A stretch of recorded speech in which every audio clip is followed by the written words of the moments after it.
Okay, good morning, everyone. So it's time to start the Asian Symposium, Interventional EUS for pancreatic diseases.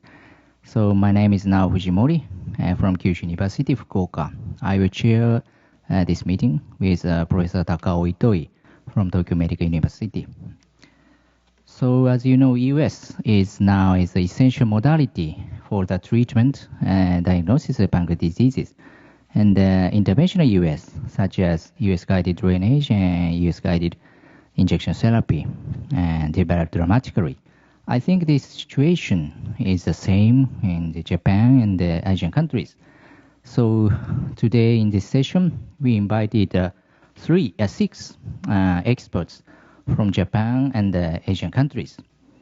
Okay, so in this session, I hope we make a hot discussion and to share the knowledge and the technique of the latest knowledge of interventional EUS. So before we start the session, I'd like to ask Professor Irisawa to give us a keynote lecture. Professor Irisawa is a very famous endoscopist and one of the leaders in this field in Japan.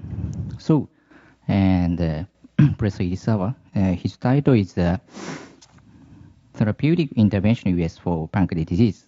Professor Irisawa, please start your lecture.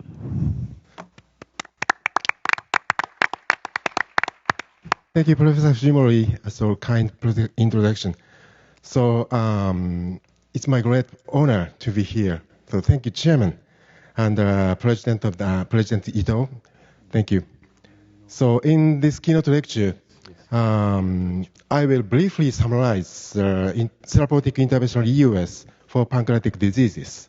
So detail will be presented by each speaker. So no COI. So interventional EUS was divided into two categories. One is diagnostic, one is therapeutic.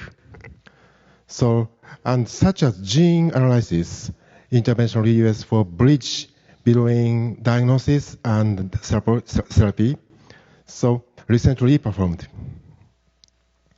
So today's topic is therapeutic. So as you know, various therapeutic EUS have been performed for pancreatic disease itself or various pathologies caused by pancreatic disease. So here, drainage and injection ablation and anastomosis creation and embolization. So I will briefly summarize these therapies. So at first, I'd like to talk about drainage. So EUS-guided drainage for pancreatic fluid collection. So related acute and chronic pancreatitis, sometimes we encounter the pancreatic and peripancreatic fluid collection. So upper CT shows word of necrosis after necrotizing pancreatitis, and lower is a chronic pancreatitis shoot cyst. So if this cyst and word of necrosis have an infection, symptomatic, so it is the indication for treatment.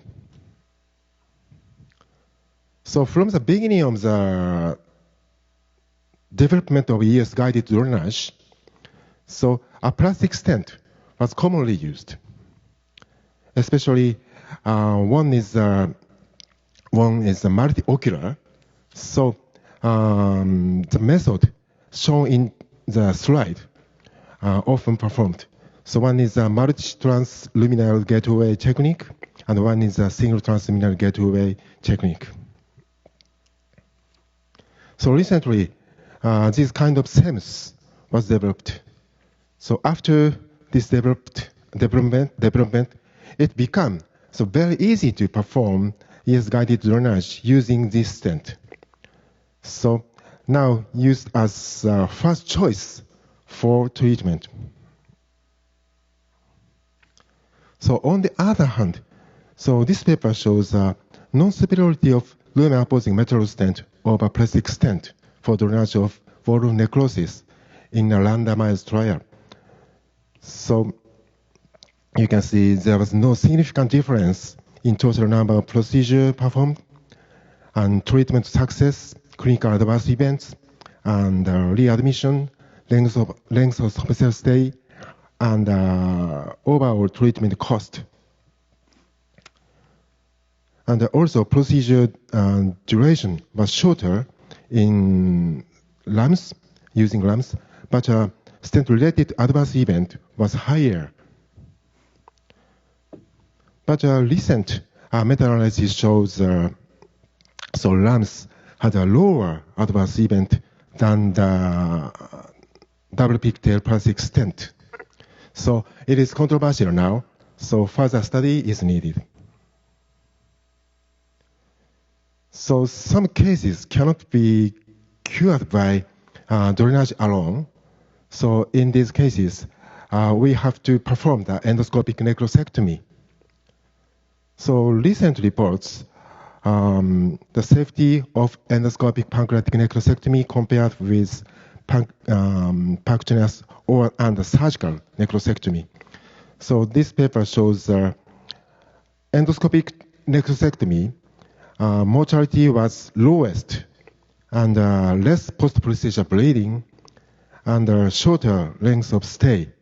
So this method is very useful and safety for the especially in patient with WON. So next topic is ES-guided biliary drainage. So ES-guided biliary drainage is now widely available for obstructive jaundice caused by pancreatic head cancer with duodenal invasion. So HDS and CDS were commonly performed.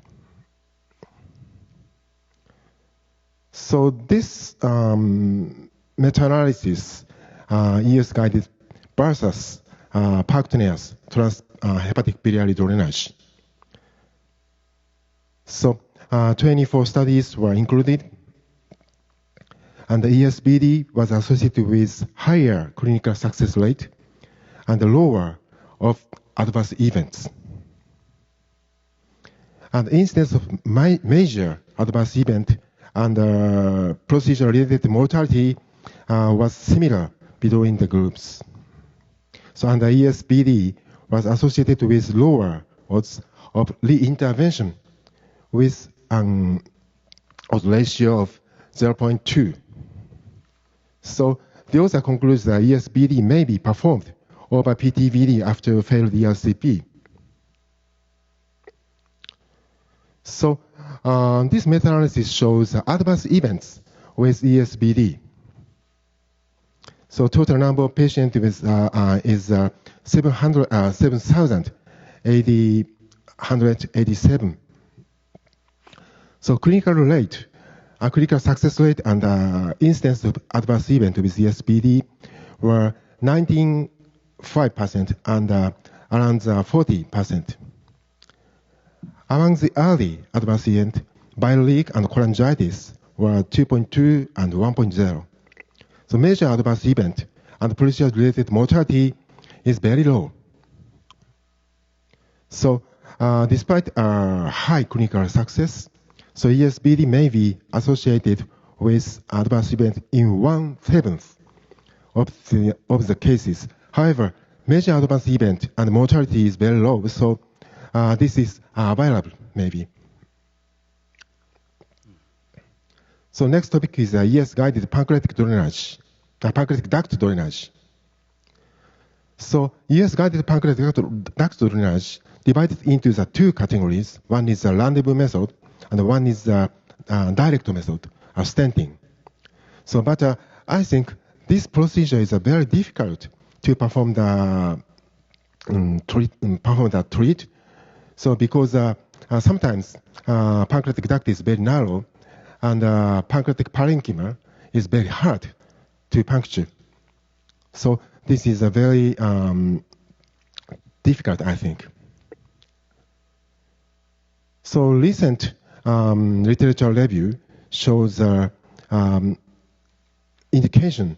So MPD dilatation caused by stricture or stones, or difficulty in accessing MPD by LCP or MPD dilatation. These were indication.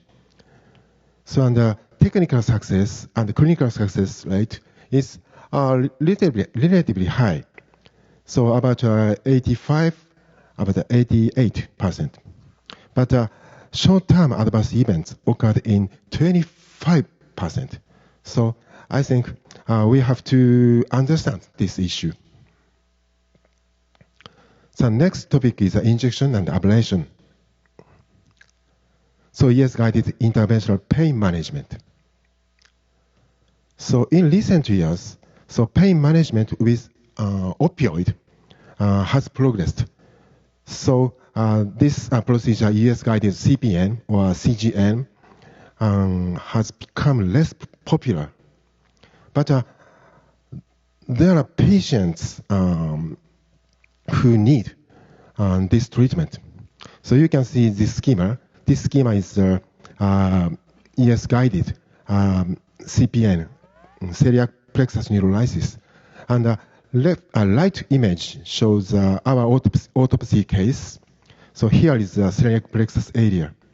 So pathology reveals hearing-like collagen fibers grow between scattered nerve fibers. So the effect is also supported by pathology.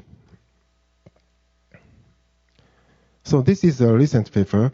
So efficacy of ES-guided celiac plexus neurolysis in comparison with ES-guided celiac ganglia neurolysis. So this paper shows the overall efficacy rate was 82, and complete pain relief was 27%. The average pain relief period was 72 days. So the adverse events are just only 15%. So I think, in my opinion, if it is performed after careful consideration of the indication, it will be a good treatment for the treatment. So next topic is ES-guided tumor therapy. So ES-guided tumor therapy, so until now, the various therapy was reported. So I pick up the 4 categorized therapy in this slide. So one is a local chemotherapy. So injection of the chemo agent indirectly injection of the pancreatic tumor. And the immunotherapy. I have been performed the dendritic cells injection into the pancreatic cancer. So the black therapy and the radiofrequency ablation or ethanol injection ablation. So recently, radiofrequency ablation is highlighted. So this paper shows the safety and efficacy of ES-guided ablation therapy for solid pancreatic tumor. So this is a systematic review. So in functional net 75, 78, PDAC 48, and insulinoma 26. The pooled clinical success rate is 85%, very high, and the complication rate a little bit high, around the 30%. But severe was very rare. And the clinical success rate, RFA 83% and SLR ablation 87%. And the complication rate, RFA 32 and SLR ablation 21. So the authors conclude ES-guided ablation therapy is promising alternative treatment for solid pancreatic tumor, especially for PNETs and insulinoma less than 2 centimeters with rarely severe complications. So, on the other hand, this paper shows a performance of safety ES ablation for pancreatic cystic lesion. So, including 840 patients. So here you can see the complete cyst dissolution after ES ablation was achieved in 44%. And the respective partial response rate was 30%. And adverse events were recorded in 14%, just only 14%. It's very interesting. So mild in 10 and severe in 4. So EUS ablation of pancreatic cyst provide an acceptable rate of complete resolution and low incidence of severe adverse event. However, I think cyst reduction is not one kind. So, IPMN and MCN, SCN, something else. So there are various pathologies. So it is very controversial, I think. So next, anastomosed creation. So ES-guided gastroenterostomy. So Professor Takao Itoi, so ES-guided double balloon occluded gastrojejunostomy bypass for malignant gastric outlet obstruction. He reported in 2015. So after this, this technique is widely spreading. So you can see the very good results. So this is a recent paper, ES-guided versus enteral stent placement. So higher initial clinical success was attained in EUS-guided, and enteral stent toward increased adverse events. So ES-guided is very useful and safety. So this most recent paper shows ES-guided gastrojejunostomy versus surgical gastroenterostomy. So ES gastroenterostomy is a lower time to resumption of oral intake and lower adverse events, and significantly lower interval time to resumption of chemotherapy. So USGE is associated with fewer while allowing sooner resumption of the diet and chemotherapy. This is very useful in comparison with surgical treatment. So final topic is embolization. So ES-guided vascular therapy. So pancreatic disease sometimes lead to the vascular problem, such as varices and shoot aneurysm. So gastric varices arise due to left-sided portal hypertension caused by PDAC invasion to splenic vein. And other shoot aneurysm arise due to inflammatory spread to artery in pancreatic fluid collection. So this is a big problem. So if the bleeding from the varices or shoot aneurysm, so we perform the endoscopic injection of guru or interventional radiology. So ES-guided vascular therapy using coil and guru or sclerosant is developed. So here you can see the deployment of the coil into the gastric varices. So ES-guided coil and guru injection versus endoscopic guru injection for gastric varices. So this comparative study shows EUS-guided coil or guru deployment and injection. Complete obliteration of 4 weeks was noted in 93%, very high. And compared to the endoscopic guru injection, coil and guru shows a significantly lower subsequent bleeding. So it is very useful. So using this method, so this paper shows endoscopic EUS-guided coil and guru for treatment of splenic artery shoot aneurysm. So this is a very hot topic. So this paper shows just only 6 patients, but very good results. All patients had complete occlusion of the shoot aneurysm as determined by EUS at 12 weeks. And no complication was encountered. So further development is expected in this area. So this is my conclusion. So therapeutic interventional EUS for pancreatic disease. So we can perform the therapeutic approach to various pancreatic diseases and the tumor using EUS. But it is very important. Constellation, the indication, is most important for good outcome.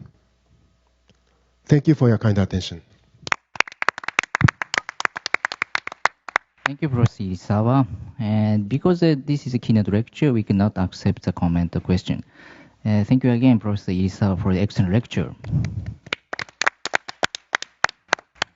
Okay, in this session, so we invited the two very famous endoscopists as the commentators, Professor Isayama from Juntendo University and Professor Wong from Taiwan University. And this symposium is recorded by the support of the Temadec of Kyushu University, and later we will upload it homepage.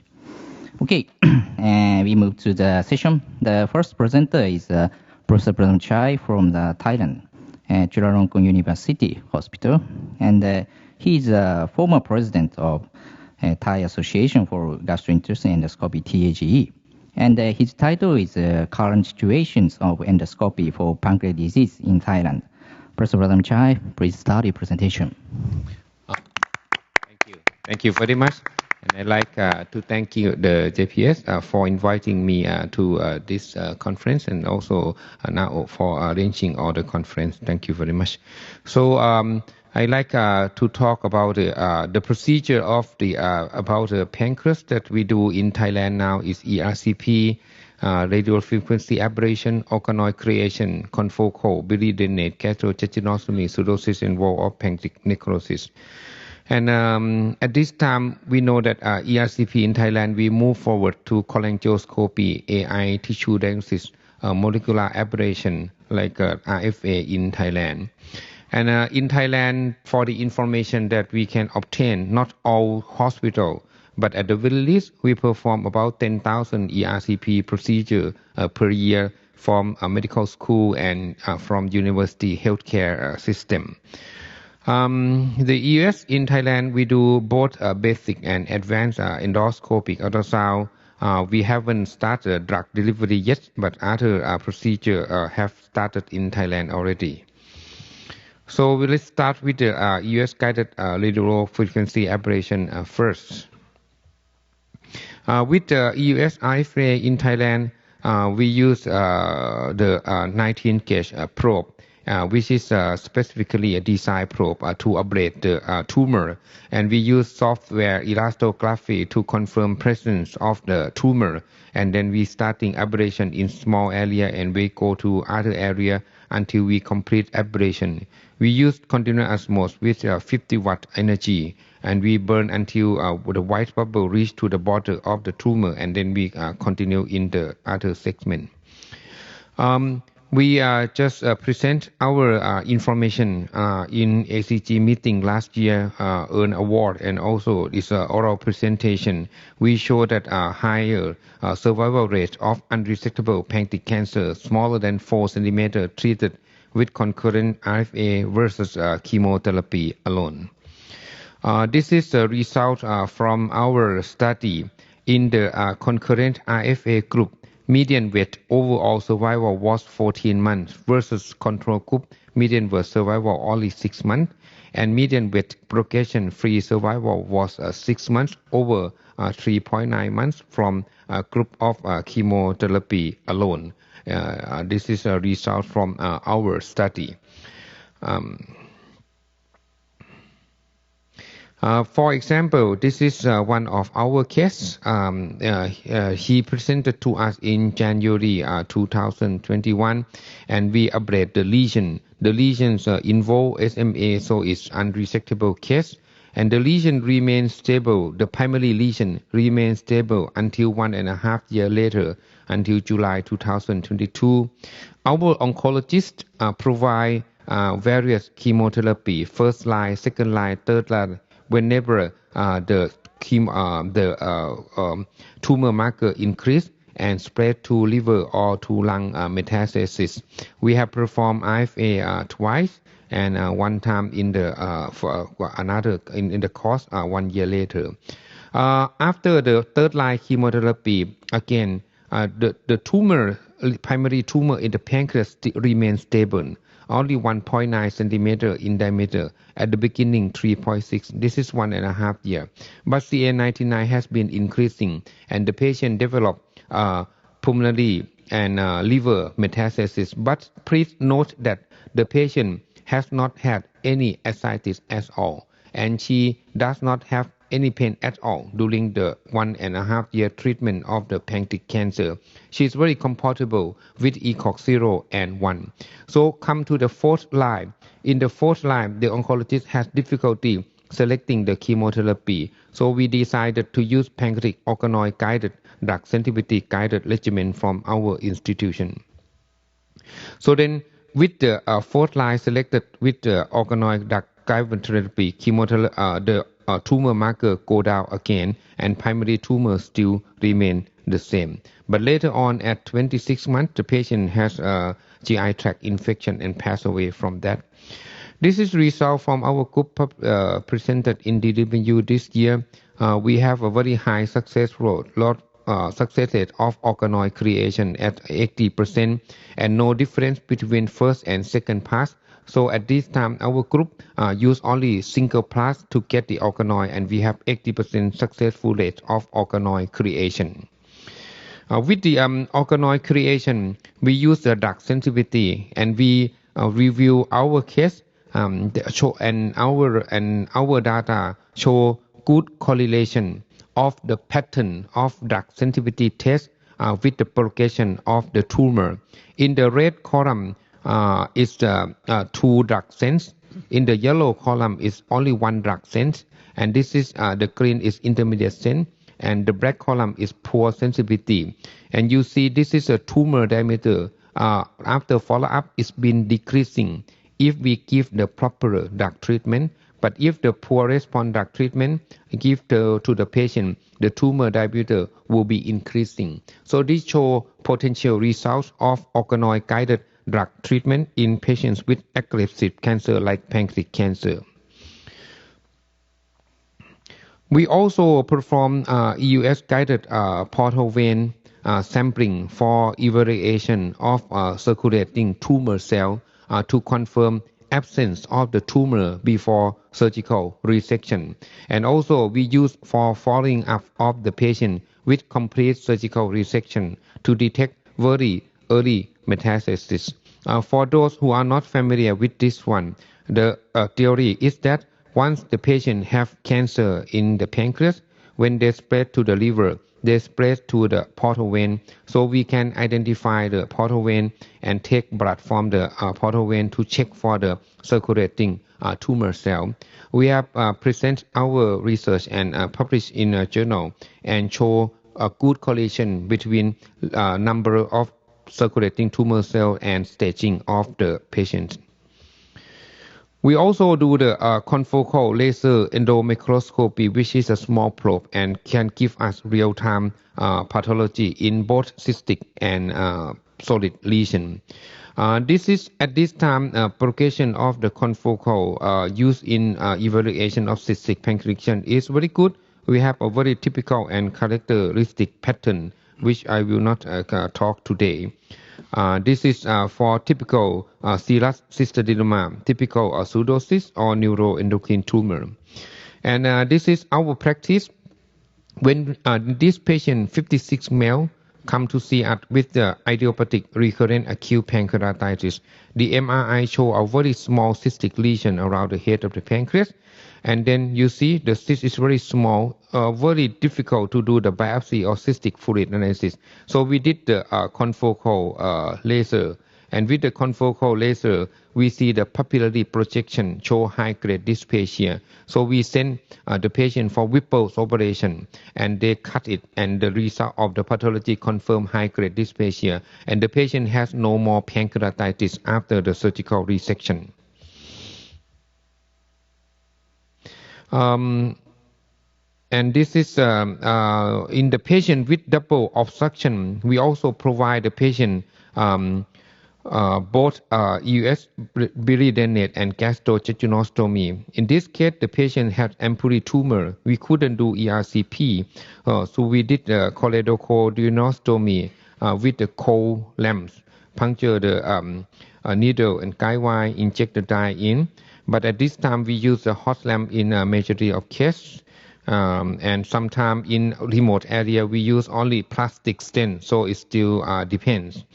The patient still have a problem of duodenal obstruction. This is a cold lamp that we deploy. So then we go for the gastrojejunostomy. In Thailand, unfortunately we do not have e-pass balloon from Professor Takao. So then we use the freehand with nasobiliary and use the hot lamp to create the gastrojejunostomy tract. So far, we have done several cases, maybe 20 or 30. We have only one complication from gastrojejunostomy, so it's a very useful procedure for the patients. In complex case with hilar obstruction, we also do hepaticogastroscopy and hepaticoduodenostomy as well. We publish our study result of the hepaticogastroscopy is better than PTBD in endoscopy. So, ladies and gentlemen, my conclusion about pancreatic endoscopy procedure in Thailand. For ERCP, we perform more than 10,000 procedures per year, but this is not a total number. In RFA, we have performed more than 100 cases of pancreatic cancer and several cases of neuroendocrine tumor and few cases of pancreatic cyst. Anyway, it's still in research level. It's cannot reimburse in Thailand at this time. Organoid creation have been applied into our clinical practice in patients who can afford and oncologists agree. So we consider it's still in the research level. For confocal laser endomicroscopy in Thailand, we consider it's a service level and we have reimbursement code already. It's very helpful in some patients who have indeterminate cystic pancreatic lesion. We perform EUS guided biliary drainage in many hospitals, I think more than 20 hospitals in Thailand, and gastrojejunostomy in 2 or 3 hospitals in Thailand. We consider in the service level at this time. Pseudocyst and wall-off necrosis we do in many hospitals in Thailand. We consider a service level in Thailand. So thank you very much for your time. Thank you.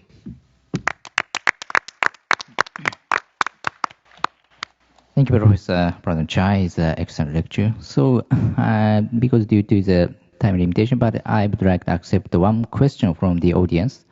It's now open for discussion. Is there a comment or question? No.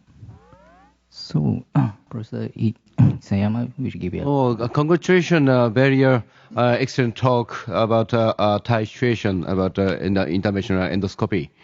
So I'm very interesting in tumor ablation, so interventional EUS. So please give us your indication in the schedule of the treatment combined with chemotherapy and tumor ablation. Okay. At this time, we do in unresectable pancreatic cancer that is smaller than 4 centimeters. Metastatic one or local advanced one? Both locally advanced and metastasis. But both. Metastasis will be small, not big metastasis. Okay. Yes. And then the interval we do every couple of weeks alternate with the chemotherapy. And we do the concurrent RFA and chemotherapy in simultaneous time. Okay. Yes. How do you perform the ablation? Till the tumor complete ablation or some scheduled numbers? We schedule every 2 weeks until we see almost complete ablation tumor by endoscopic ultrasound or CT scan, and then we skip. And the patient will be followed up by us and oncologist. And whenever tumor recur again, the patient still have good ECOG score. We redo RFA when needed. Okay, thank you very much. Thank you. Okay, thank you. Professor Wong, any comment? I think congratulations for Thai group have very potential treatment for the the pancreatic cancer prognosis is very poor. I think the a lot of hint of your study in the near future. Very good for the patient. Congratulations. Thank you. Okay. Okay, thank you, Brother Chai. Nice excellent lecture. Okay, we will move to the next session, next presenter, Professor Huidong-Ku Yum from Chole Hospital in the Vietnam. He is now the current president of the Vietnam Federation of Digestive Endoscopy, VFDE. And his title is Endoscopic Management of Pancreatic Fluid Collections in Vietnam. So please start your presentation. Yes, thank you very much for introduction. Dear Chairman, good morning everyone. So thank you very much for having me today. And I'm going to talk about the endoscopic management of pancreatic fluid collection in Vietnam. Take a look about our society. VFD was established in 2011. We are the young society. And endoscopy in Vietnam have significant development in recent years. And early gastric cancer, early colorectal cancer were diagnosed and treatment by endoscopically. And EUS also are applied in many procedures for diagnosis and treatment of pancreatobiliary disease. But it's not common, it's not popular for all hospitals. Only a few big hospitals can perform therapeutic EUS. And about the history of management of pancreatic fluid collection in Vietnam, before 2000, the percutaneous and surgical technique were the treatment of choice of pancreatic fluid collection in Vietnam. But after years of 2000, we starting do the endoscopic drainage, and the EUS guide drainage were performed in 2012. And now there are many options for drainage of pancreatic fluid collection in Vietnam now. We can do surgical drainage, percutaneous drainage, and endoscopic drainage. And how about the endoscopic management of pancreatic pseudocyst? Yes, this is the picture I took nearly 20 years ago. And we are the hospital is the first place in the hospital in Vietnam do the endoscopic transmural drainage. And at the time we have the 30 cases per year. And this is our study result. 60 patients enrolled in this study.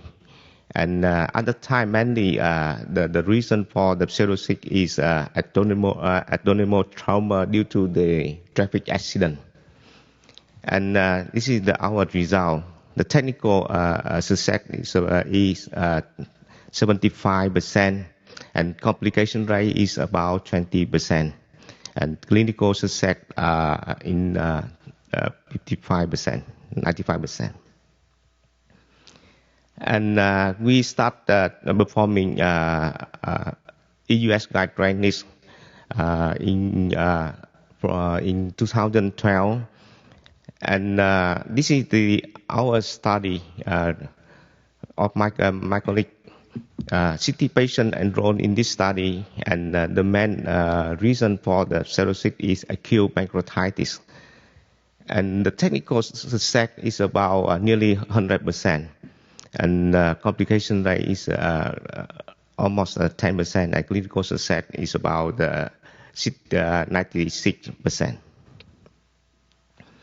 We made the comparison with between the two methods, EUS guide drainage and endoscopic drainage without the EUS, and we found that the technical success rate is higher. Significantly in the EUS guide drainage.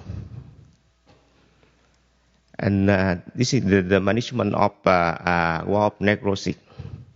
And now in Vietnam, we also have many options for the intervention for wound. And with the LAM, we now the endoscopic guideline is referred for many physician. And the timing for pancreatic fluid collection is the same as the current guidelines that we will waiting for 4 weeks when the collection become more up, so we can do the drainage. And sometimes we do early drainage in the patient with have the progressive infection. But it's not much.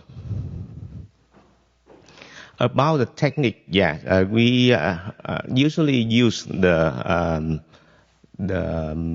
cytotome for create the tract, and after that we do the column, deploy the column.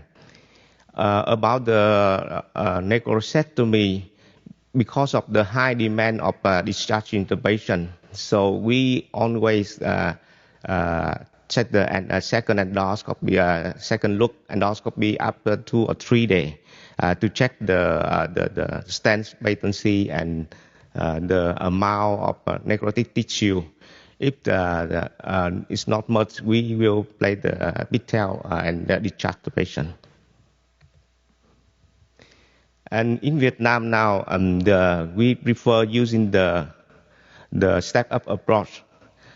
Open surgery is not the modality of choice now, and we prefer using the endoscopic step-up approach. And this is our unpublished data at Chirag Hospital, and in 4 years we have 64 patients.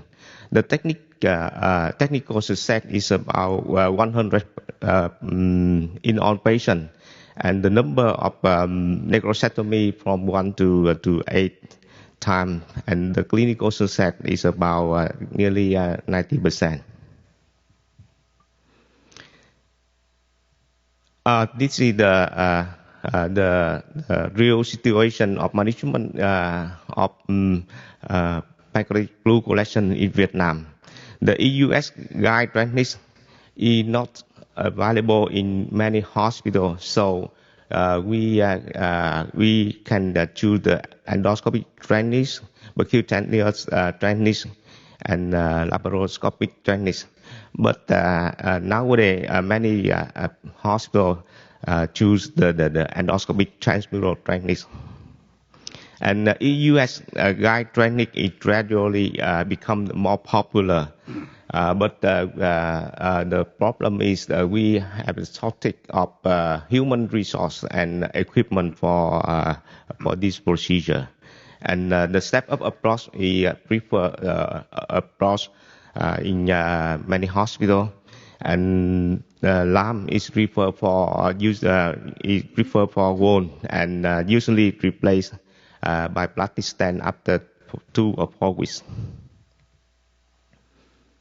In conclusion, we would like to conclude some following points. The endoscopic drainage is now the first line of management of pancreatic fluid collection, and depend on the available expertise and equipment, so we can choose the endoscopy, interventional radiology, or surgery. And step-up approach is preferred to minimize the modality. Thank you very much for listening. Thank you, Professor Yum, for excellent talk. So time is open for discussion. So are there any comments or questions from the audience? No? Okay. Congratulations, Professor Jung, for your excellent talk and presentation. My question is that about reimbursement of the lamps, probably very difficult in Vietnam. So then you start with the plastic stent or always lamps first? Yeah, thank you very much for question. So the lamp is the patient have to pay for lamp now in Vietnam. So before without lamp we use a plastic stent, but now we persuade the patient to use the lamp if the patient have the necrotic tissue, the wall of necrosis. Are there any other comment or question? Oh, congratulations! Very good summarize of your result about management of the pancreatic fluid corrections. So I want to know about endoscopic education system in your country. So is there any system for the education of the EUS in your country? Yes, thank you very much. And we just start the EUS training program just 4 to 5 years ago.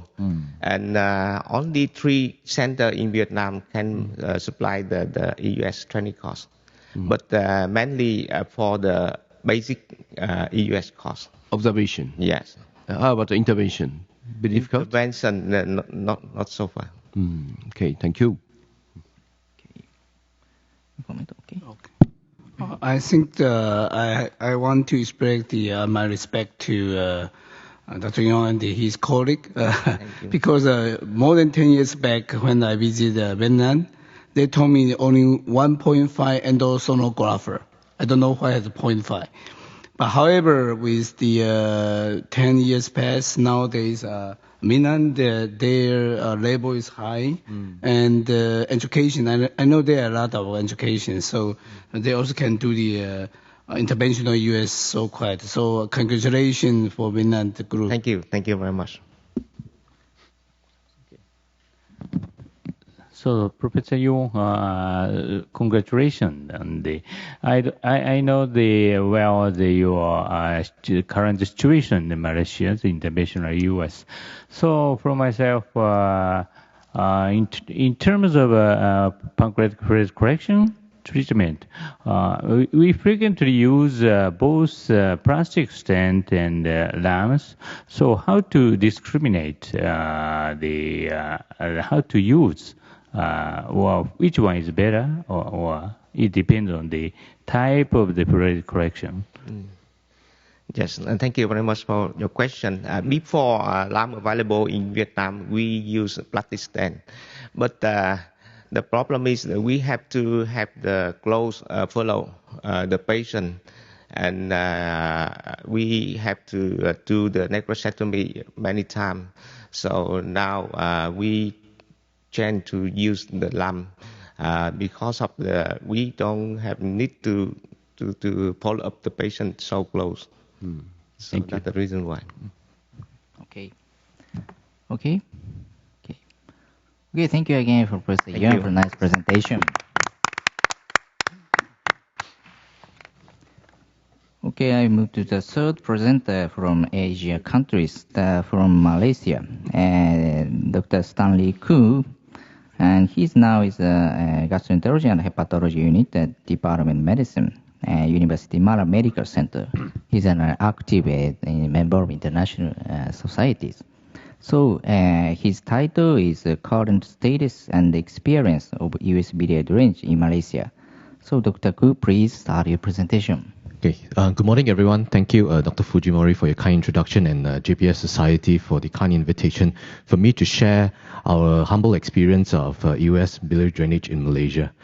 So just a little bit of the background. Pancreatic cancer, a lot of them are advanced in Malaysia, and according to our data, a lot of 50% of them present with jaundice, and almost a third of them will require some form of biliary drainage. More than half of them is actually metastatic diseases. All right, so EUSBD has emerged as the great alternative biliary drainage in complementary towards ERCP, which is the most common modality, and percutaneous biliary drainage.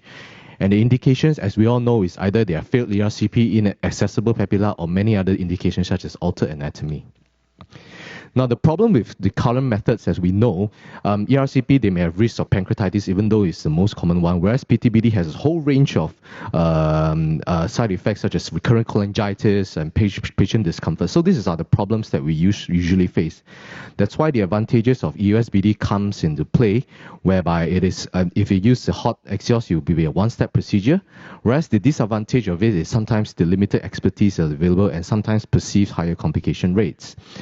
The guidelines actually stated that EUSBD is probably more preferable to PTBD when it comes to failure of ERCP.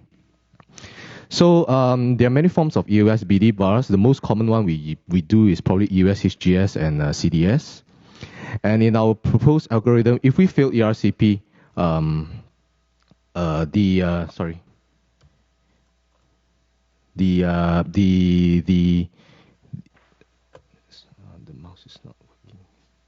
I think the mouse is not working. Yeah. Okay. So those who have failed ERCP, then you, depending on the distal obstruction, you will either use a HGS or with the CDS, depending on the location of it. Now, this is a large tumor of pancreatic tumor with performing a CDS on the 2-centimeter duct using the HOT system. Yep. So we deploy the lamps inside. It's very easy to perform. One step, deploy the lamps out, oppose it, and then release it. And I usually will put a double pigtail inside the lamps. So this HGS of a patient who have altered anatomy with a pancreatic tumor and a dilated system. We puncture the segment 3 ducts, and then we put in the guide wire. We have to use the cystotome, and then deploy the partially covered biliary stent, hybrid stent, to release the bowel. We do not have the IT plastic stents in Malaysia at the moment, so we have to use metal stents. So this, so just a little bit of hilar obstruction. Hilar obstruction is much more complex, where we use more multiple drainage method. As Dr. Pravin Chai has shown in his study, in combination of ERCP with HGS, it is probably a lot better than PTBD in terms of recurrent biliary obstruction and re-intervention rates.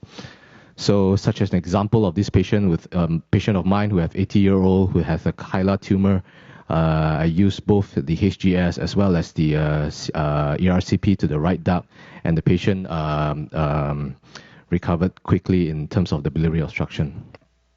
Now, we know that the efficacy and safety of EUSBD, it's proven to be clinically efficacious and technically visible with acceptable adverse events. It is definitely better than PTBD when it comes to adverse events, where the adverse events of PTBD is much more higher than EUSBD. This is personified and reinforced by this meta-analysis, with well-known meta-analysis showing that EUSBD has lower post-procedural complications and lower rate of re-intervention. So much so that EUSBD has been now advocating as probably is it a primary procedure versus ERCP. Technically, it is non-inferior to ERCP, and the recent study in the Asian group showed that primary CDS and ERCP do have similar efficacies. They have a higher technical success rate and a shorter procedural time. So what if you have patients who have ascites, non-dilated IHDs, and non-dilated CBD, or mildly dilated CBD with biliary obstruction? So this is a patient who has jaundice with pancreatic cancer and not so dilated ducts on the CBD as well as the IHD. So what could you do next when the CDS is not possible in a very difficult position in the duodenum due to duodenal obstruction? So you could possibly do a gallbladder drainage using a lumen opposing stent method, and again, it's easy to perform. This is on the caveat that the cystic duct has to be patent in order for this alternative drainage to happen. So after the EUS gallbladder drainage, the bilirubin levels drop very nicely. And it has been shown in the recent study that EUS gallbladder drainage is a feasible method when it comes to distal biliary obstruction. So it could probably snuggle nicely within the hierarchy of different biliary drainage methods when it comes to distal biliary obstruction. Therefore, EUS-BD has shown to be safe and complementary towards other existing biliary drainage method, whereby ERCP and EUS-BD is probably non-inferior to each other, but much better than PT-BD. So our experience in our first year, I did about 20 EUS-guided biliary drainage, but since then, up to 2013, we have done twice the number, about 40 cases. The technical success and clinical success is almost 90% with low rates of adverse events. Only had one case of bleeding. So these are the stents that we use. We do not have the IT stents, so a lot of times we use the metal stents and the tubular stents or the hot Axios. Whereas sometimes you may find difficulty when it comes to doing the procedure. It's not all plain sailing, such as difficulty in finding the wire, the intervening vessels, non-dilated ducts, and bleeding and recurrent biliary obstruction. So adverse events, as you can see in this review by the Japanese group, it is not too uncommon. Such as a case here where the acute angle of the intrahepatic ducts, you can't really maneuver the wire through, then you probably can't really do a HGS over in this patient. Or sometimes you have dilated ducts, but they have intervening vessels that you can't put your needle in. And this one case of bleeding, delayed bleeding about 1 week after HGS insertion. After you do an angiographic embolization or a transarterial embolization, you can see the blood over here. And then after coiling of the hepatic vessels, you can see the bleeding is not there anymore. So it's not to say that entirely safe, but sometimes things do happen. But you need to know how to manage it pretty quickly. And in recurrent biliary obstruction, you just need to put in another stent, or either a plastic or a metal stent, to relieve that obstruction, which has shown in this study, whereby the long-term recurrent biliary obstruction rates could be up to 6 months. Now in Malaysia, there are about 146 hospitals and 209 private hospitals. But however, including myself, there are only 2 doctors in Malaysia that perform EUS biliary drainage out of all, the whole of country. So you can see that the access of biliary drainage is much more lesser compared to ERCP and PT-BD, which is what we are facing in our country, whereby though the data shows that EUS-BD is better, ERCP and PT-BD is still the most common accessible biliary drainage due to the lack of expertise and the very limited access to advanced EUS centers and training in EUS in Malaysia. And to top that, the lack of awareness and slow in acceptance of EUS-BD has caused this to not take off so quickly compared to other countries. But this is slowly, progressively changing. Now, I started off doing EUS-BD back in 2020. This was my first case of HGS. And since then, we have done many cases, many successful cases of HGS, CDS, probably over 40 cases in the last 3 years. And they are all very good results. And so much so that recently, last week, I just helped another hospital to do their first ever EUS HGS case just about a week ago on a patient with metastatic pancreatic cancer after failed ERCP. So with that, I'll end my presentation, and I'd like to say special thanks to my co-speaker, Dr. Premchai, for helping me along this journey. And also, I'd like to give a special thanks to my late boss, Professor K.L. Goh, who has been instrumental in supporting me in providing this service in my institution as well as for the country of Malaysia. So with that, I'll end my presentation. Thank you. Thank you, Dr. Koo. So, excellent talk. Okay. Do you have any comment? Okay. Thank you for a good presentation. I'm Akisamono from Kyushu University. I have one question. When you perform EUS HGS, which is good, plastic stent or metallic stent, which is good for you?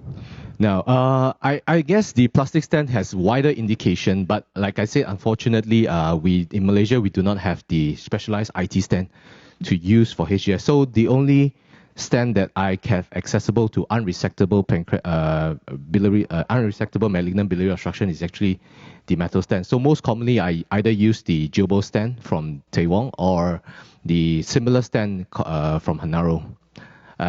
Sometimes in benign cases, then I probably only use a fully covered tubular stent. Yeah. Okay, thank you. Okay. Please. Congratulations, good presentation. Thank you. In your presentation, just now only two hospitals is available EUS-BD in Malaysia. Yes. From now, how to increase the number of hospitals to do? Well, I think there's no easy question out of this. Now, I believe that the long answer to this is, first we have to train a group of doctors who are able to perform more basic EUS and maybe basic diagnostic EUS to create a pool of these doctors from here to further train them for advanced therapeutic EUS. So right now in Malaysia, the standardized program of diagnostic EUS is still lacking. So we have to really start from the ground at that point of time to be able to maybe advance the world of therapeutic endoscopy, therapeutic EUS in Malaysia, probably in many years to come. But I think right now we are trying to standardize the basic training program for a lot of our budding, inspiring EUS sonographers, and hopefully we can inspire them from then on to train them further onwards. So right now we have 2 hospitals, and I'm training the other hospital, third hospital, to do EUS-BD. Probably, maybe, hopefully, in the few years later, we can probably expand that. I'm remaining cautiously optimistic about this. Okay, thank you very much. Okay, thank you. We had a comment question. So, Professor Isayama, please comment regarding USBD. Congratulations, got a very good clinical result about USBD in your center. So I have one question about technical aspect. So to perform the US HGS, most difficult step is dilation of the puncture route. What type of the dilator do you use? So unfortunately, again, in Malaysia, we don't have the ES dilator or the non-cautery dilator. So we will almost always use the 6 French cystotome. Cautery dilator, because that's the only option we have. If that is not possible, sometimes I would use the new hurricane balloon, 4 millimeter hurricane balloon, to create the dilation of the tract. So this is probably the only 2 options that I have. But I'm happy that if one day we can have the non-electrocautery dilator, then that would be a lot easier and probably much lesser case of bleeding. Though I don't have a lot of cases of bleeding, but never say never, you see. Okay, thanks. Thank you. First one, any comment? Okay. Thanks your excellent talk. And I have one. Can you share your experience, because you use the metallic stent? Yep. And if they are high grade like a bismuth type 4. Yep. And do you have experience the multi-standing? Yeah. So I'll try to, like I said, do ERCP to the right or then HGS to the left. I don't have experience doing the hepatical duodenostomy yet. And of course, the bridging method, again, it's not so common. But a lot of times, our bismuth type 4 patients, they are very ill in Malaysia. So a lot of times we compare whether are they fit enough to do endoscopy or not. So a lot of times they are very advanced, they're ECOG 4 and they are unfit for endoscopy. We'll try to discuss and see whether if ileus biliary drainage is possible, but a lot of times they either don't do anything or they may end up with just PTBD and go back home. Yeah. Okay. Thank you, Dr. Kuhn. A nice presentation. And thank you again for the nice presentation from Asian doctors. So it's now we chair Professor Itoi. Okay, let's move on to the next speaker, Professor Hideyuki Shiomi from Hyogo Medical University. His title is Endoscopic Management of Pancreatic Correction. So, Shiomi Sensei, please. Hey, good morning, everyone. And I am Hideyuki Shiomi. Please call me Hide. And from the Hyogo Medical University, Japan. My topic is endoscopic management for the pancreatic fluid collection. Let's start my presentation. There is no COI regarding this presentation. This patient that is offered to our hospital for treatment of the infectious ward of necrosis with septic shock. However, the patient rapidly got worse and eventually died before the intervention. Autopsy revealed a large amount of the necrosed tissue in the abdominal cavity. We should have optimal management of pancreatic fluid collection. Today I will talk about 4 topics, and one is what is the optimal treatment approach, and one is a good timing to do endoscopic intervention. A third, which is better, LAMS versus plastic stent. And finally, one is time to perform a step-up approach. As a conventional treatment of the PFC was open surgery. But a big problem, complication and mortality rate is higher. 2010, minimally invasive step-up approaches was proposed. And this approach reduced morbidity and mortality compared to the open necrosectomy. There are 2 kinds of the step-up approaches, and such as endoscopic or minimally invasive surgical step-up approach.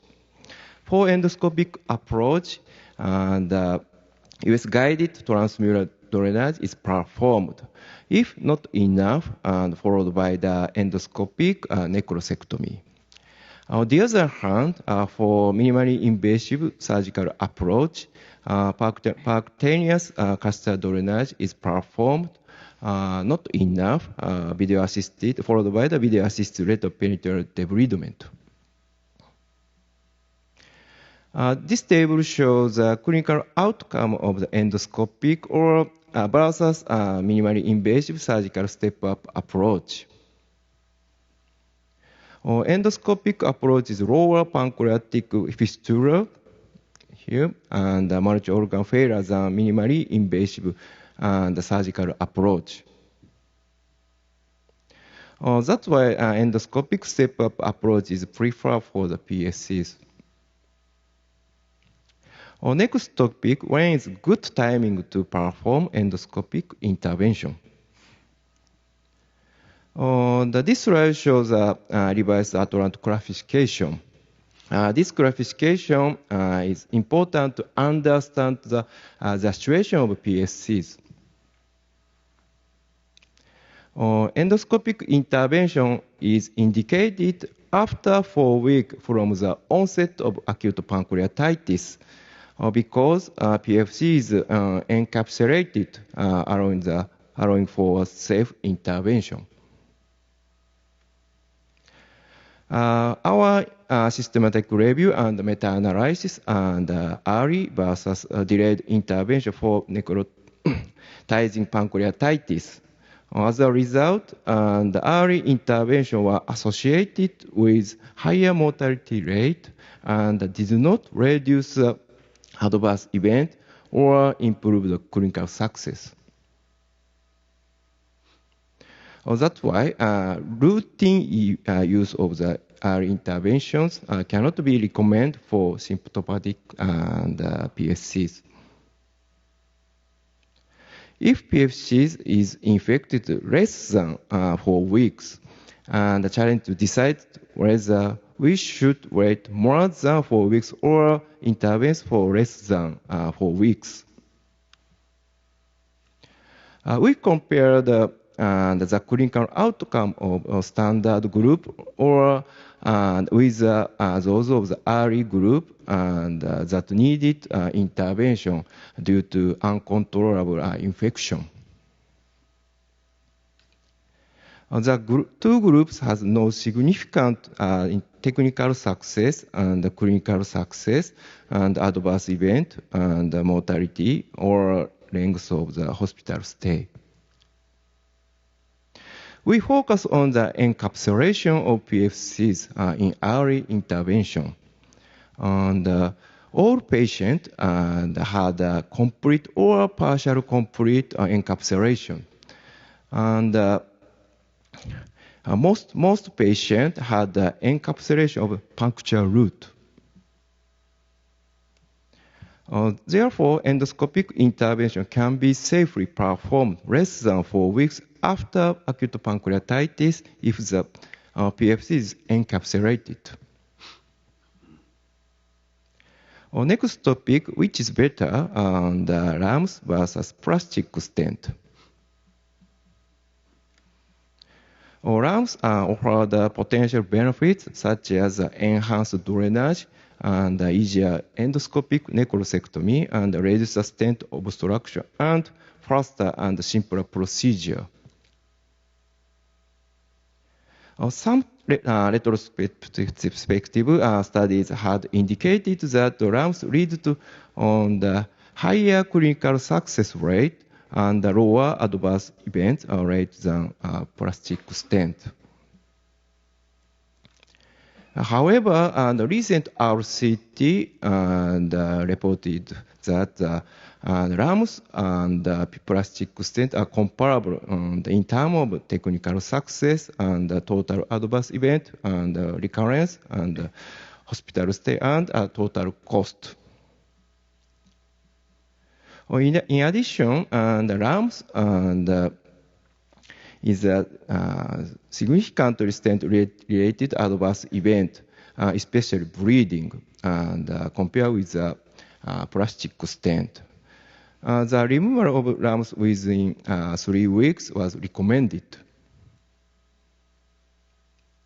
Other RCTs demonstrate that LAMS did not reduce the need for the endoscopic necrosectomy compared to the plastic stent. And there is no advantage of LAMS for the clinical outcome. The advantage of the LAMS over plastic stent remain uncertain as reports vary. Recently, interest paper was reported focused on the inflammatory response following the LAMS versus plastic stent. As a result, at 48 hours post-intervention, presence of SARS, new onset SARS, and new organ failure were significantly higher in plastic stent compared to the LAMS. Additionally, plastic stent was significantly longer hospital stay than the LAMS. And also speculates that transient clinical deterioration observed after intervention delays overall recovery and thereby prolong hospitalization. On multivariable analysis, the use of plastic stent and the presence of 33% of necrosis and patient receiving the high acuity care is significantly associated with presence of SARS or new organ. So, such patient should be used LAMS aggressively to minimize inflammatory response. A final topic is the time to perform a step-up approach.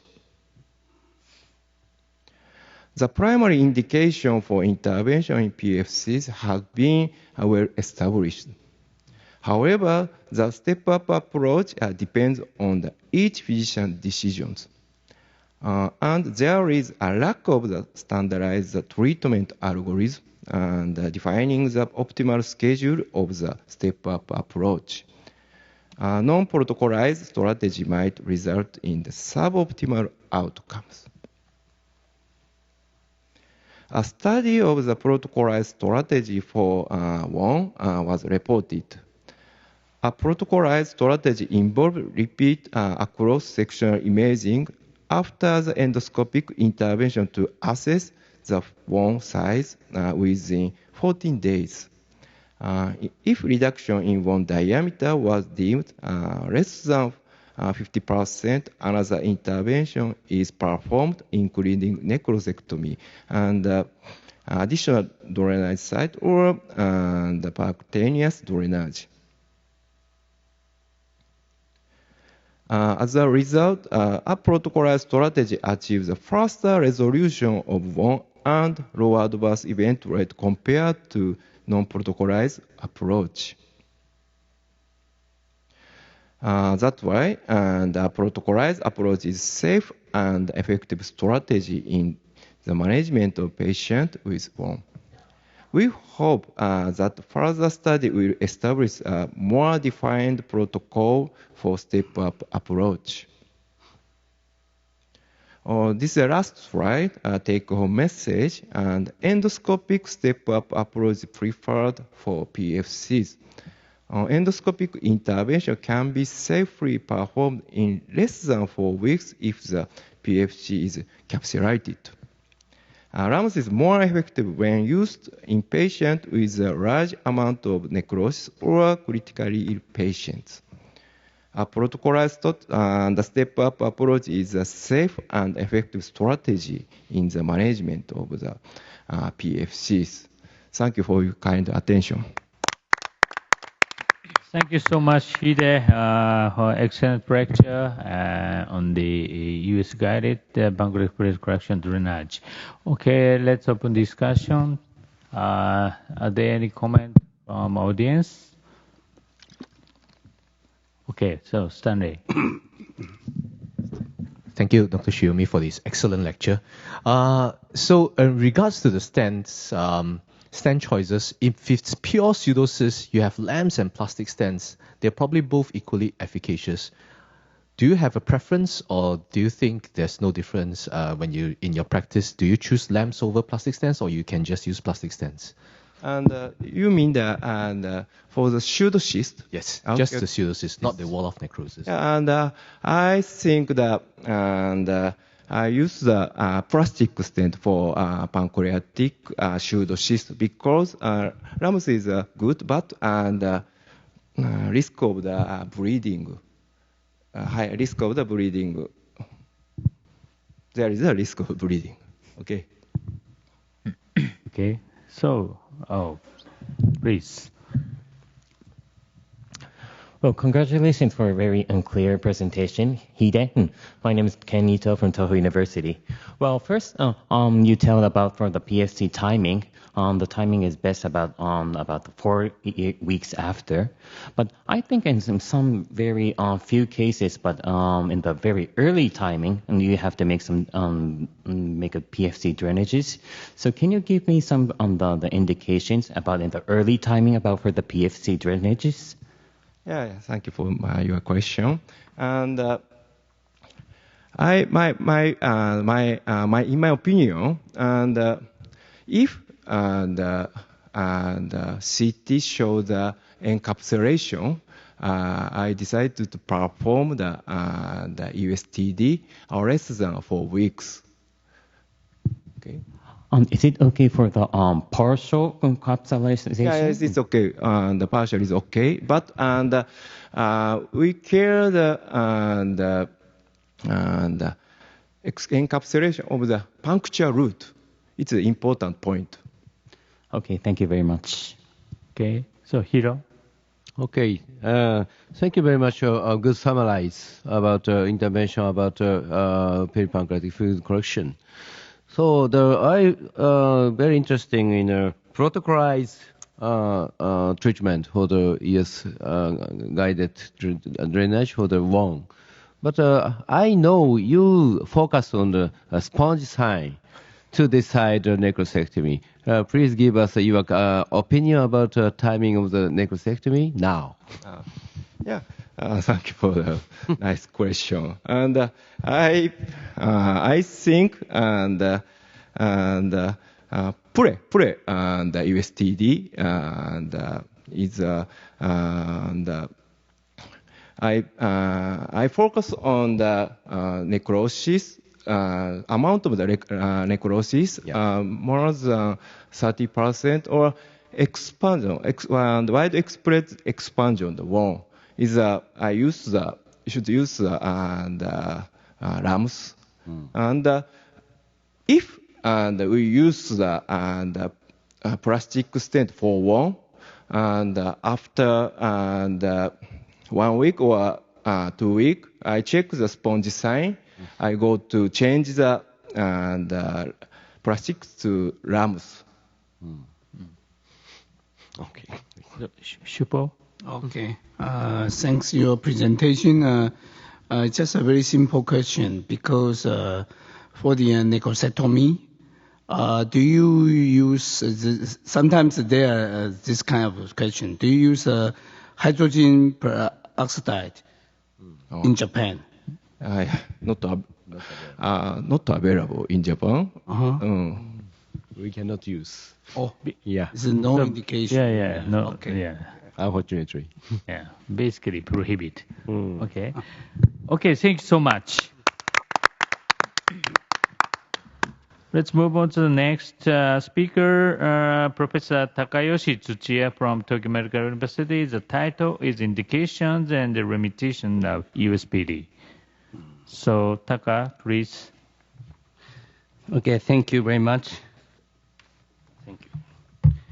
Thank you very much, Professor Itoi. So, I'm honored and very happy to be here. I would also like to thank the president of this meeting, Professor Ito, for the opportunity to give this presentation. Okay, let's start my topic, EUS-guided pancreatic duct drainage, ESPD. The COI to be disclosed is as follows. So recently, EUS-guided pancreatic duct drainage, EUSPD, including rendezvous technique, has been reported as an alternative treatment for recurrent pancreatitis due to chronic pancreatitis or pancreatojejunal anastomotic stricture after ERCP failed. However, EUSPD and EUSPD rendezvous is thought to be one of the most challenging interventional EUS procedure. We have conventionally used this single pigtail plastic stent dedicated for EUSPD. This stent is easy to insert with minimal track dilation, that is 7 French mechanical track dilation, and we have reported the efficacy of EUSPD by using this stent. So first, our treatment strategy for recurrent pancreatitis due to pancreatic duct stricture is shown as follows. In normal anatomy cases of unsuccessful or difficult ERCP, ESPD rendezvous is first attempted. In cases that the guide wire can be inserted into the duodenum across the stricture, transpapillary pancreatic duct drainage is performed. I show a video of our ESPD rendezvous procedure. This is a case the transpapillary pancreatic duct drainage was difficult due to severe stricture of pancreatic ductal orifice after endoscopic papillectomy. As next step, ESPD rendezvous was attempted. 2 mm pancreatic duct was punctured by using a 22 gauge needle. After contrast medium injection, 0.18-inch guide wire was advanced and inserted into the duodenum sufficiently. After exchange to 0.25 guide wire, and ES scope was removed. Then, duodenoscope was inserted into the duodenum, and the guide wire is grasped by biopsy forceps and put into the scope channel. Subsequently, the stricture of the pancreatic ductal orifice was dilated with a 4 mm balloon, and finally, a pancreatic ductal stent was placed successfully. In normal anatomy cases, we try to rendezvous technique as much as possible, but there are some difficult cases that the guide wire cannot pass through the stricture. In such cases, ESPD is performed for antegrade transmural drainage. In this case, ERCP was difficult due to ampullary carcinoma, so we conducted ESPD rendezvous. After puncture the dilated pancreatic duct, pancreatography was attempted. The pancreatic duct was also tertus, so the guide wire couldn't be taken out into the duodenum. So we performed antegrade transluminal drainage using dedicated plastic stent. So after dilation, using the ES dilator, 7 French mechanical dilator, so we put the dedicated plastic stent. So in surgically altered anatomy cases, anastomotic drainage by using balloon endoscope assisted ERCP was first attempted. However, in majority cases, it is a challenging procedure. When BERCP fail, transmural approach by using ESPD technique is attempted. So previously, ESPD rendezvous was also performed in surgical altered anatomy cases, but there was such issue as a complicated and time-consuming procedure and the difficulty of re-intervention afterward. Therefore, in recent years, ESPD antegrade transmural stenting has been initially performed. This is a case of recurrent pancreatitis due to anastomotic stricture. 2 mm non-dilated pancreatic duct was visualized by EUS and punctured with a 22 gauge needle.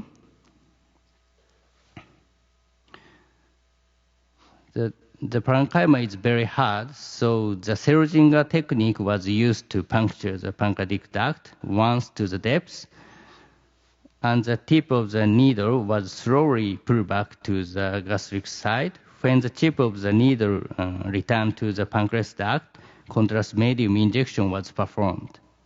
So followed by advancement of the 018 guide wire, then ultra-tapered mechanical dilator was used to dilate the stomach and the pancreatic duct wall. After ERCP catheter inserted, the guide wire was changed to 025, and the anastomotic stricture was dilated with a 6 mm balloon. And finally, the dedicated plastic stent placed across the stricture. So after ESPD is performed, the anastomotic stricture is dilated and the stent is exchanged every 3 or 4 months. After 1 to 2 years, stent-free is attempted in cases that anastomotic stricture has improved. In some cases, patients are concerned about recurrence, and so depending on the patient desire, stent exchange continues every 6 months or every 1 year after the stricture improves. Furthermore, stent exchange is continued in cases that anastomotic stricture doesn't improve. If symptoms are difficult to control, even with this management of ESPD, so surgical treatment may be considered. So here, I want to show you the short-term and long-term result of our ESPD and EUSPD rendezvous. So first, the short-term result. Overall success rate of stent placement was 85.9%, so 90% for ESPD and 69% for PD rendezvous. The mean diameter of the punctured pancreatic duct was 3.6 mm, and a 22 gauge needle was used in 24 cases due to non-dilated pancreatic duct. 7 French dedicated plastic stents have been used in almost all cases of ESPD. The mean procedure time was 28 minutes for ESPD. On the other hand, almost twice time was required for the PD rendezvous. Symptom improvement after ESPD or PD rendezvous was achieved in 85.9% of patients in the ITT analysis. And all patients with successful stenting achieved clinical success. The mean time to scheduled re-intervention, that is second session antegrade treatment or regular stent exchange, was approximately 19 days. So regarding adverse event, 13 cases, about 20% occurred. So in 2 cases of bleeding, 1 case required TAE with interventional radiology. The other cases are managed with conservative treatment. So no stent migration or dislodgement occurred. So next, I will show the long-term clinical outcome. Of the 46 cases of ESPD and 9 cases of ESPD rendezvous, total 45 cases were available for long-time follow-up during the study period, median 5.2 years. Of these 37 patients, 82% achieved long-term clinical success. It means stent-free or complete stricture resolution with symptomatic improvement.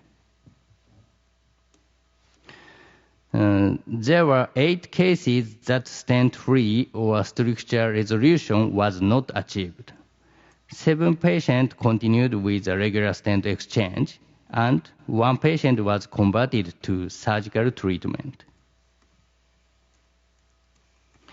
Regarding long-term adverse event, 8 cases of spontaneous stent dislodgement were observed, but all cases were asymptomatic because the anastomotic stricture had already improved.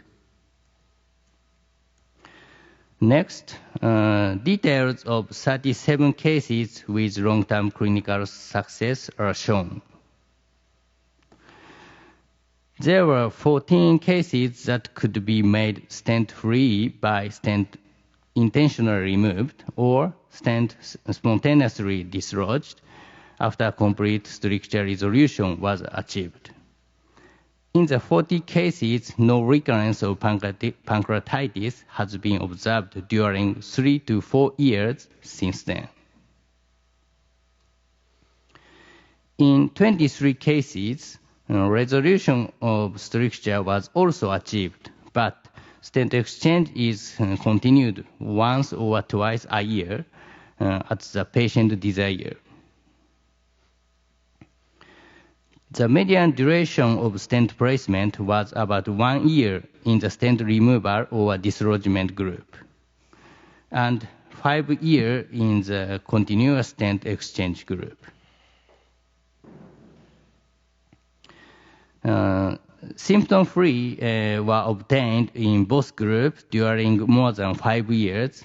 It showed good long-term clinical success after the successful ESPD using dedicated plastic stent or PD rendezvous.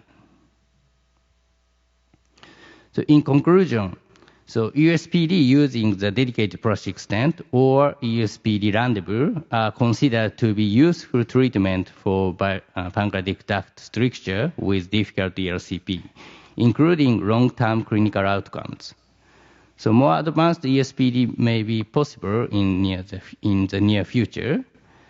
And considering the limitation of endoscopic treatment, radiology backup and conversion to surgical treatment at the optimum time is very important. Thank you for your kind attention.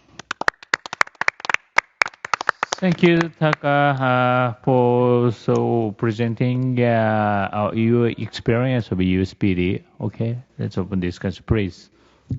Thank you for great lecture, Professor Chia. My question is technical failure of ESPD. ESPD's technical success rate is, you show that 90% very high, but sometimes challenging techniques. 10% of technical failure case. What is the reason? The reason is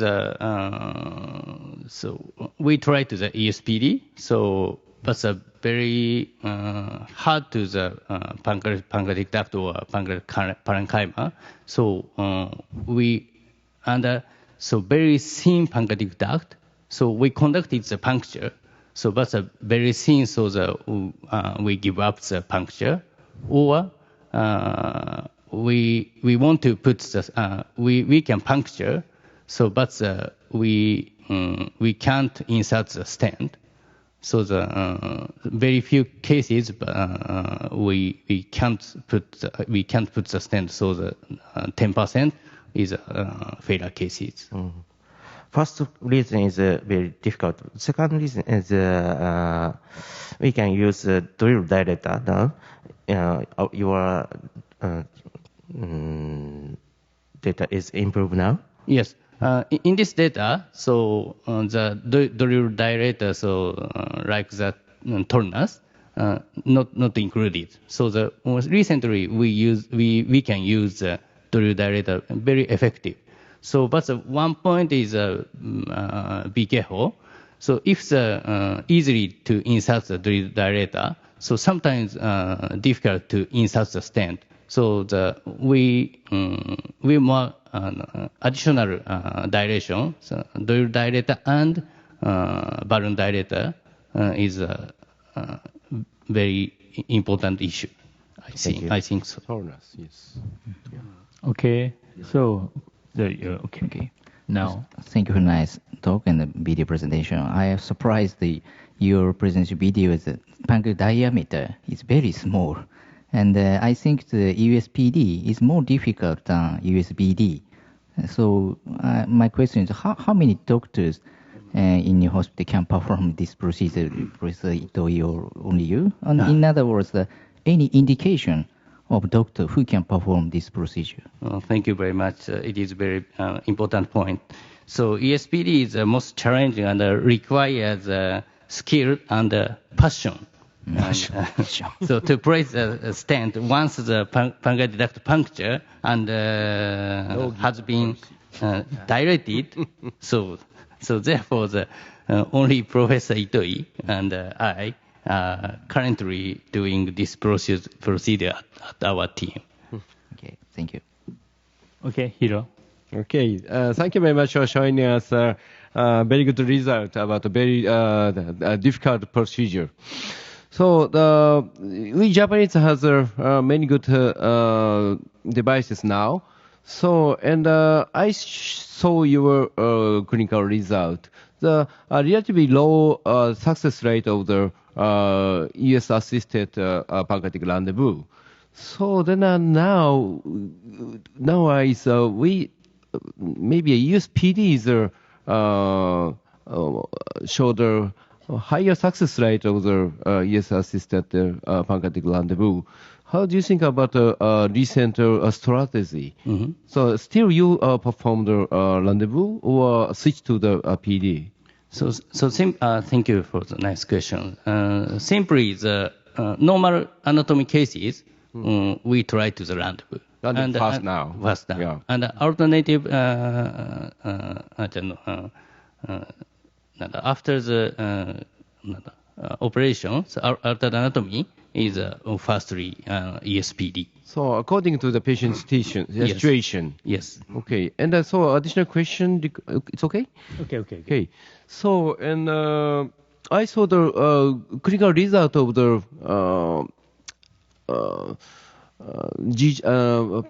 pancreatic jejunal anastomotic stricture case. In your series, the many cases require the continuous stent exchange. So I think including the institution, some institution employ the multiple stent placement through the ES PGS. So how do you think about the number of the stent? Still single or double or triplet? So continuously is a stent exchange. So maybe from the patient view, so they occur the pancreatitis is very, very tough, painful. So, and after the stenting, so pain-free, improve. So the patient desire to the freeze exchange. Keep the stent. Yeah. So okay. The stenosis is improved, but the patient. Okay, I understand. Thank you very much. Thank you. Shupo, short comment? I think we learned from you and Professor Itoi for this difficult procedure. I just I want to learn from you is a very simple question is because there are other countries, doctor, they for the dilatation, maybe they don't have the good Japanese dilator. Do you suggest a cautery dilator? The second question is for the rendezvous procedure. Sometimes we put the guide wire through the minor papilla. So do you insist to the major papilla, or standing from minor papilla is okay? So if we could pass through the major papilla, is a first choice. But we can't do the major papilla and go to the minor papilla. So we change to the ERCP, rendezvous technique, and dilated the minor papilla, and the stenting is okay. How about the cautery dilator? To the minor papilla? No. The dilatation. So I show the one need to the TAE cases, bleeding cases. So it is we use a cautery dilator, and we worry about the bleeding. So first we want to use a mechanical dilator. Okay. So if cannot, we use the cautery. So I have a comment to the overseas doctors. So we Japanese has a very good bougie dilators, but if you don't have the cautery dilator is more effective than other type of the bougie dilator, maybe other countries. If you select a bougie dilator, Hurricane is a relatively good device to dilate the puncture route. How do you think about Dr. Itoi? Yeah, I totally agree with you. Okay, thank you so much, Taka. Thank you very much. So let me introduce last speaker, Professor Kazuyuki Matsumoto from Okayama University Hospital, and his title is EUS guided ethanol injection for pancreatic neuroendocrine neoplasms.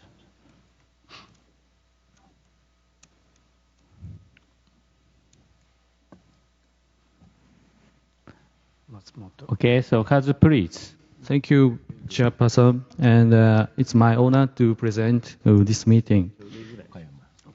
There are no COI to disclose. This slide shows the 2019 clinical guideline in Japan. Surgical resection is recommended for all cases. However, the management of small penis remains controversial. Namely, less invasive treatments such as enucleation is recommended for tumors within 2 centimeters. Moreover, for tumors within 1 centimeters, observation is one of the treatment options considering the highly invasive nature of pancreatic surgery. Considering such background information, US-guided ethanol injection therapy for small penis has been reported. The complete ablation rates were 60 to 80%, and adverse events rates were 0 to 37%. One of the issues of this procedure was increase in adverse events with ethanol volume. Previously, we reported the efficacy and safety of scheduled early ethanol injection therapy. In this report, we are able to reduce the injected ethanol and increase the complete ablation rate and decrease the adverse events.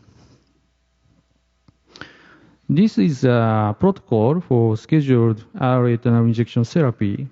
We set the maximum amount of ethanol per session at 2 milliliters. 3 days after procedure, contrast-enhanced CT was performed to evaluate the tumor viability and adverse events. When there was an enhanced part in the tumor, we performed the additional injection during the same hospitalization period. Otherwise, the patient was discharged. Next, I'll show the video of ethanol injection. We use 25-gauge needle to prevent the ethanol leakage from the puncture point and its ease of handle. First, we advance the needle to the far side of the tumor. because the high echo bubble, it makes it difficult to confirm the facade of the residual parts. The ethanol is injected until the hyperechoic bubble extends to the tumor margin. Yeah, we do a lot. Once we remove the needle and we check for the low echoic parts, well, this is low echoic parts. If we find them, we advance the needle to the site and inject the ethanol.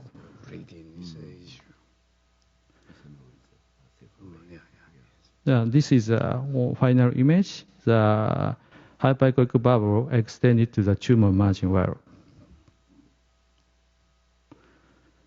When there was an enhanced part in the tumor, 3 days after procedure, we performed the additional injection.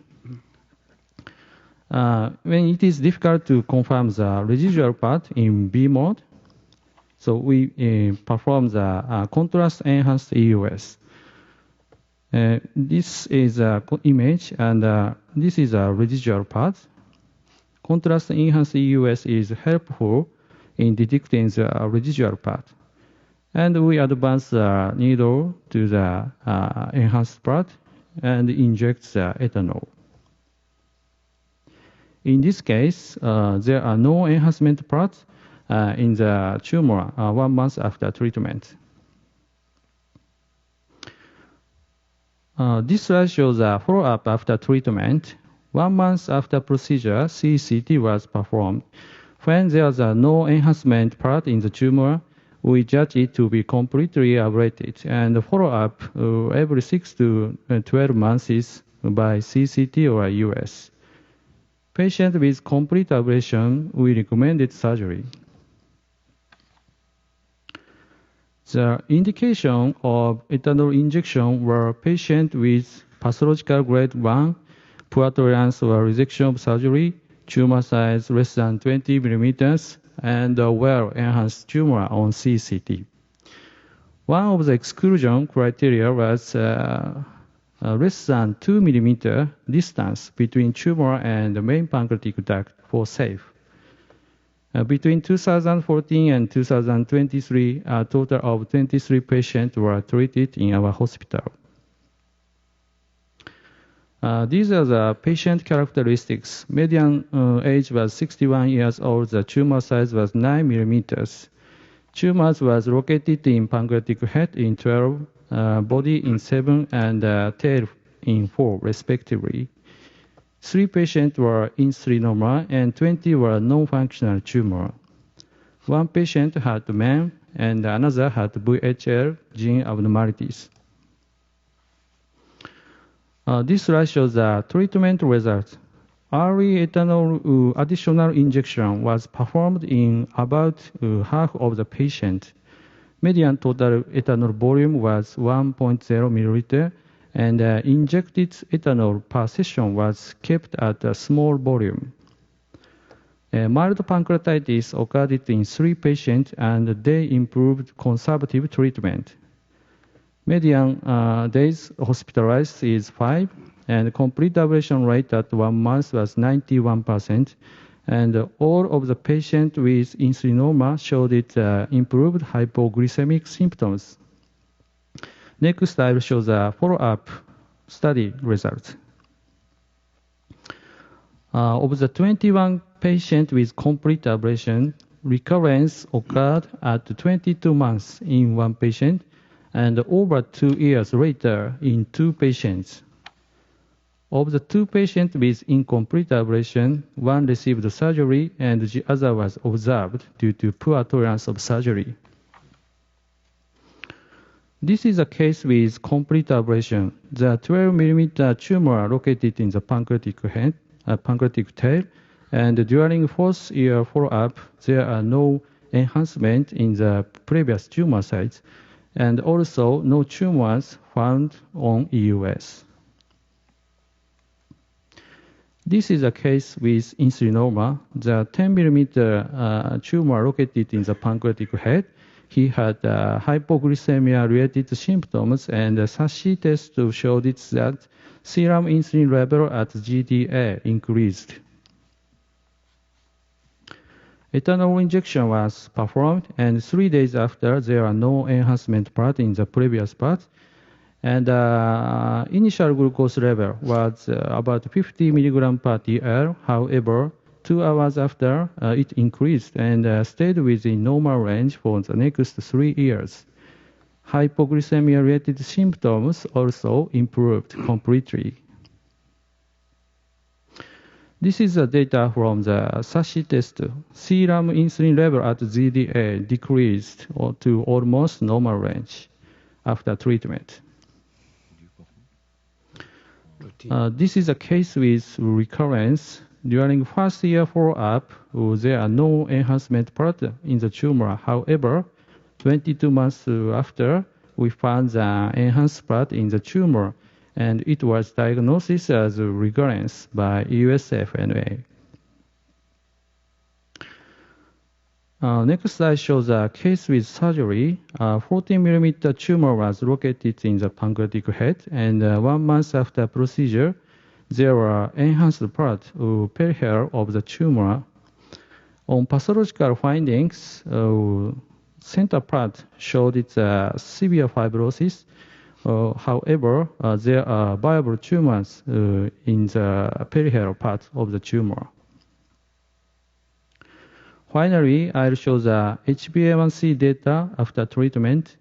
No patient had new onset diabetes mellitus, and only one had worrisome DM. In discussion, we compare the complete and incomplete ablation cases in terms of location, tumor size, and total ethanol volume. Although there are no significant difference, the proportion of cases with incomplete ablation was higher in tumors more than 10 millimeters. In these tumors, ethanol could not extend to the entire tumor. Alternative endoscopic treatments such as USRFA might be suitable for these cases. On the other hand, almost all of the cases with tumor size less than 10 millimeter could be treated without recurrence. Ethanol injection or therapy seemed to be suitable for tumors less than 10 millimeters. In conclusion, scheduled early US-guided ethanol injection appears to be safe and effective for treating small peanuts, especially for tumors less than 10 millimeters. Long-term follow-up is necessary to evaluate the tumor recurrence. Thank you very much. Thank you so much, Kazuo, for the nice presentation on the US-guided alcohol injection and peanut. Please. Open discussion. Thank you. I am very inspired and attracted by the good result based on the preliminary data. On the other hand, I wonder fit is the patient friendly endoscopic therapeutic procedure concerning the small caliber peanut like that. So indeed, in my constituents, I continue to just watch and see such a small caliber peanut patient based on our result. No less than 5 years experience. Yes. No patient with small caliber peanut maintain the same size, not going to deteriorate in the future. On that basis, fit is better for us to choose ablation or just watch and see for a small caliber patient. Thank you. Very nice question. Past data showed it, as you said, 5-year prognosis is not different between the surgical and the observation. However, we don't have the data after 5 years, beyond 5 years. So I think that I should consider the treatment for younger patient, and even in elder patient who had a good performance status. So US guided treatment is very, very safety. So it could be one of the treatment options for small penis in addition to the observation, I think. Also, I also agree with the opinion, provided that such a long-term result based on a decade or so maintain such a good result by taking your method like ablation. It may be promising. Thank you very much. Thank you very much.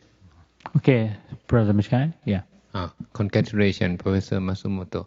My question is that before you do ethanol injection, do you check the grading of the neuroendocrine tumor cells? Yeah, of course. So before perform US ethanol injection, we perform US FNB for tumor and check the grading.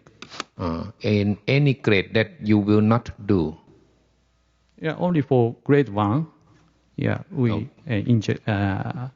we perform this procedure. Okay. And the other question is that through your experience, have you ever seen any transgastric or transduodenal seeding after you do ethanol injection? Fortunately, I don't have the experience here. Thank you. Thank you. So, Shupo?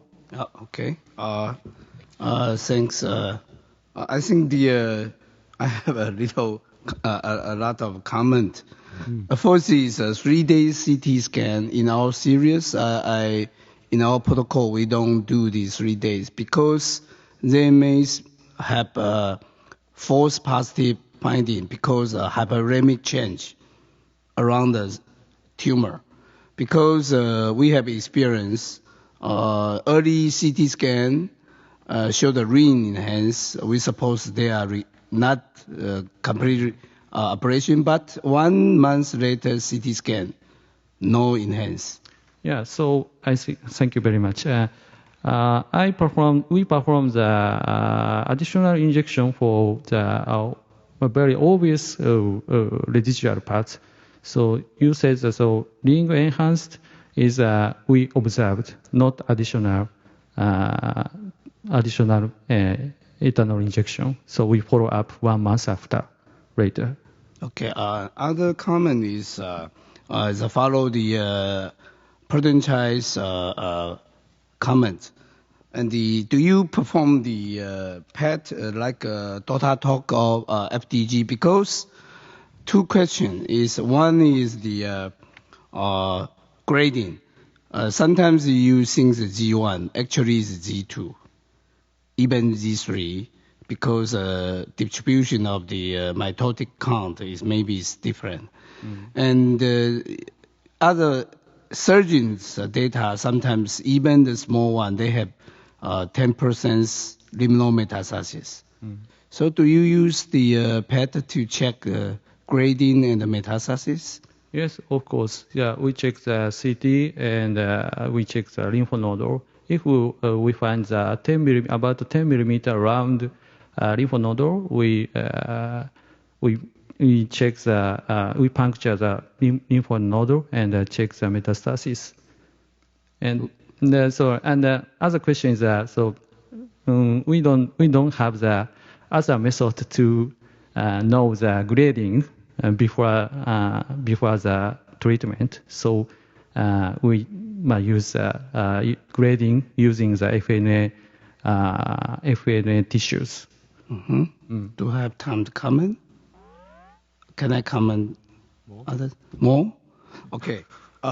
In our series, the functional insulinoma is okay, but flushing is very difficult to treat by external injection. This is our data. And other comment is like the question. We treat the non-functional neuroendocrine tumor only with a high CGA level. So its level is okay, maybe we observe. And the last comment is how about the multiple neuroendocrine tumor with insulinoma? Do you multiple injection or calcium test to find the area? Yeah, we find the area before the treatment, and more usually we perform the EI for the one regions. Okay. Yes. Thank you. For me, we do. Or routine. Yeah. It should be. That's a good indication. Rather, for example, men, type men, we cannot reject. We all for men, the whole region. Instead, just the injection all. Okay. So solid region. Yeah. Okay. Thank you so much. Thank you very much. It's on time. So thanks to your cooperation, we learn a lot. We understand where the Asian interventional EUS situation. Some countries similar to the Japanese situation or superior to Japanese situation, while some countries are still developing. But so I guess many years ago, same situation even in Japan. So we wish the bottom up of the interventional EUS in Asian country. For the purpose of that, this kind of symposium is very important. So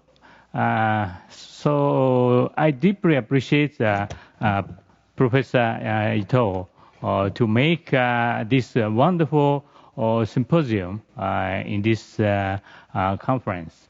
So finally, on behalf of co-chair, I'd like again thank Shupo and Hiro as a commentator to give us wonderful, tremendous, nice comment.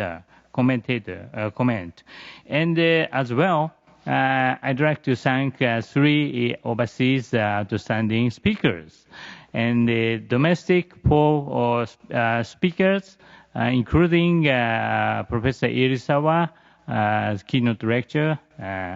We are very happy to share this wonderful time, and I hope we can meet next Pancreatic Association meeting again, like this kind of Asian symposium.